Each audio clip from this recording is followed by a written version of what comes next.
Welcome back to the shop, and we're here doing a G6x6 update. Now, it's been about a week. I didn't make a video last week because all we were doing was tearing apart the G-Wagon and getting back to what we had planned. So I didn't want to show the same thing over and over again.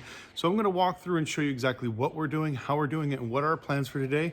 And we also have a special surprise for you. Now, if you remember in our last video, we just finished welding all the cab here. So now it's all one piece and it's looking good. We had to take off the bed. We're gonna fix some of the bodywork and stuff on that.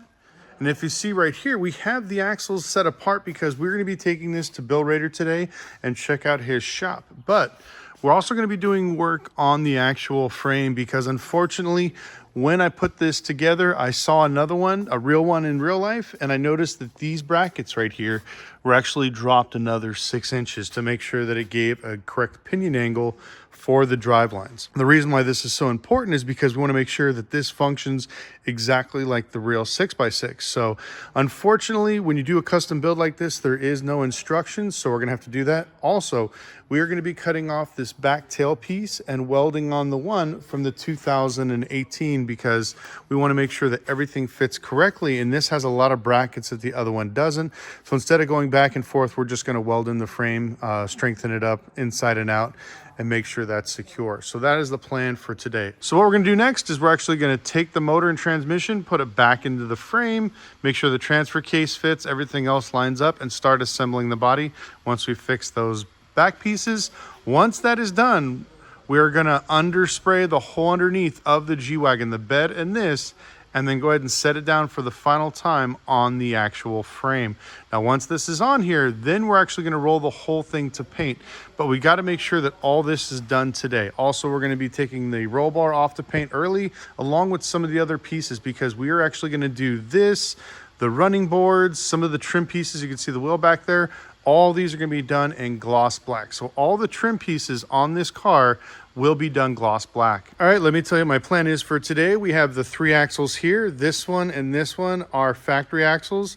Our G6x6 axle is this one right here. We are actually going to be taking these to Bill Rader to have these portal axles installed. Now, it seems like a fairly simple process, but I've never done one before, so I don't want to risk it. I want to make sure it gets done correctly.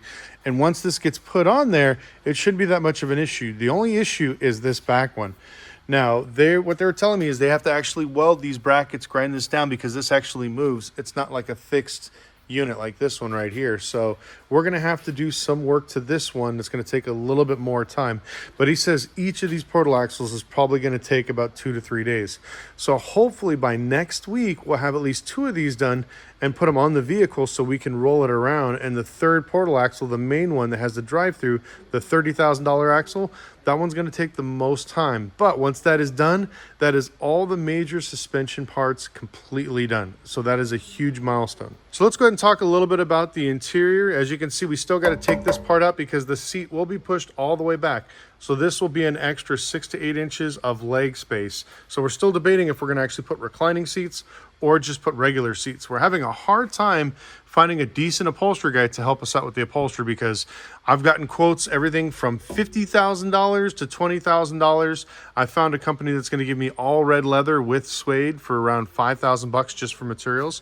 So we're just going to find a good guy that can actually sew and stitch this stuff up. But right now we're debating if we should actually start on the interior or just wait till we get the car built and then start on the interior after we're actually able to drive it around a little bit. Let me take over here to the front. So we're going to start disassembling the front and putting on the actual fender flares just to make sure everything bolts up, because while we're sitting here, we don't want to waste time. If you look right here, these are our carbon fiber fender flares from the 6x6. So we're going to get these tires mounted, balanced, put 40-inch tires. Factories actually come with 37s. We're going to go with 40s. Put all this stuff on here and actually fit it up so this way it actually seals correctly, looks good. We got the new grill because, like I said, this grill is chrome. We're going to be turning ours black. We're actually going to keep these lights. I was trying to find the black Mansuri lights, but unfortunately all the ones I see are cheap Chinese ones, so I don't want to put those ones in. I'd rather just leave the factory Mercedes ones. Like I said, our running boards will be black. We have a mirror extender that we're going to be putting in. It's going to bring the mirror out of another 3-4 inches. So this way you can see the massive bed all the way down there. Well, unfortunately, we loaded everything up and the transmission went out in this van, but that's okay. We have our tow truck, so we towed us back. So let's go ahead and head back into the shop while we get everything transferred to another car before we go off to Bill Raiders. Well, since we're waiting for everything to get transferred from one car to the other, I'll show you the progress we made so far with the actual chassis. So the motor is back in the actual chassis. Now you may be wondering, why do you see some oil over there and why is the motor dirty? The reason is we were going to pressurize it and scrub it and clean, but we wanted to make sure that there was no leaks, which there isn't, just all the fittings and everything else that are hanging from the motor. And so we decided that we're going to wash everything afterwards, because to pressure wash this, to make it all pretty, just to put it together so everything starts leaking all over the place, which it currently is right now, would just be twice the work. So we're going to put it all in there, pressure wash it all up, dress it up really nice, but there is no leaks. The motor's good. Like I said, it's only got like 25,000 miles on it. And then we're going to go ahead, fit the transfer case, and start fitting the rest of the things while we're waiting. Also, we are going to start unboxing a lot of the carbon fiber. So I'm going to go ahead and open this up and then explain why I'm opening everything and double checking it. All right, we got everything unwrapped and it is looking beautiful.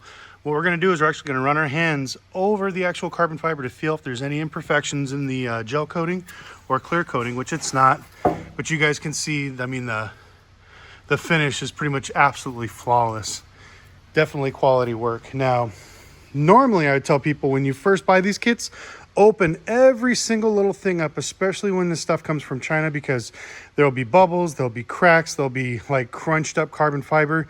It doesn't look very good. So you always want to check that. But everything we've kind of pulled out is open. So what we're gonna do now is we're gonna bring a few other pieces out, and then I'm gonna explain what we're gonna be doing next. So I brought out the other parts. First, I'm gonna explain which each one is, which each one does, and then what we're actually gonna do with the parts. So this piece right here is our actual brow for the roof, which goes right here. This is what's going to be holding on our lights, so this way we get extra bright when we're going off-roading. This piece right here is a snorkel. This will actually give us extra water clearance when we're going into the water. This will be right here where that small black grill is, goes up, and then basically does 90 degrees and runs up the side of the rail. So this way, instead of our water line being here, now we can go a little bit further. But I don't tend to do that, but if we ever do, we are safe. And obviously this is our fender arch, which gives us protection from all the rocks, the oversized tire. And as you can see, this is pretty wide. And the reason is because here's the body now. The factory wheels will usually tuck underneath this, but since this is so big and so wide, we need another 8 inches of clearance to cover those big off-road wheels so we're not slinging rocks and slinging mud everywhere.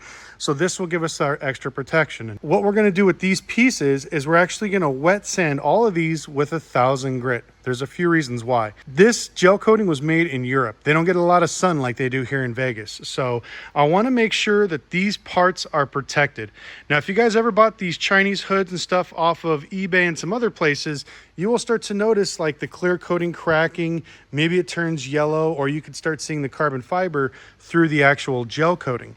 This is what happens when you either get too thin of a gel coating or you get very low quality gel coating. So what we're going to do is once we sand these all down, we're going to spray 2 to 3 layers of clear over this. Not only is this going to give us protection from UV, but it's also going to give us some protection from chipping, because if I put these parts on and they get chipped, I can only sand so much before I wind up running into the weave of the carbon fiber. But if we put 2 to 3 layers of clear on there, now if I accidentally chip it or scratch it, I could sand it down quite a bit and polish it out, so this way I protect the part. This is very important, especially when you're buying something like this that's very expensive. I've seen people order these crazy body kits for thousands of dollars to go all out and do stuff like this, just to have all this stuff turn yellow and start to flake apart within 3 to 6 months of it being out in the US sun. So this is very important. So while we're waiting for the truck to get filled up with the axles, which we're probably gonna have to leave for next video, I'm gonna explain our plans moving forward. But first I wanna take a moment to thank our sponsors, Luxury Lease Partners. These are an amazing group of car guys that help you get into your dream car like they're actually helping me build mine. They have amazing leasing options if you wanna buy an exotic car, a classic car, or a luxury car. They have you covered. You have good credit, bad credit, doesn't matter. They have programs for each of those. They got you covered. And if you're worried about what kind of car you should buy or what kind of rates you're gonna get, all you have to do is give them a quick 15-minute call. They will go over all your leasing options. And then on top of that, they have an amazing network of dealers that can help you find the exotic car, classic car, or luxury car of your dreams. So feel free to reach out to them. I'll leave a number and their link in the description below. So let's go ahead and get back to what we're gonna be finishing. So I'm very excited about the progress we've made so far. The body pretty much is done. That's gonna go off to paint and body once we do the line Xing on the bottom. The frame is put together. We're putting the motor and transfer case in for the final time, which is truly amazing. We just have to do a little bit of that fabrication work on the back end, but that's it.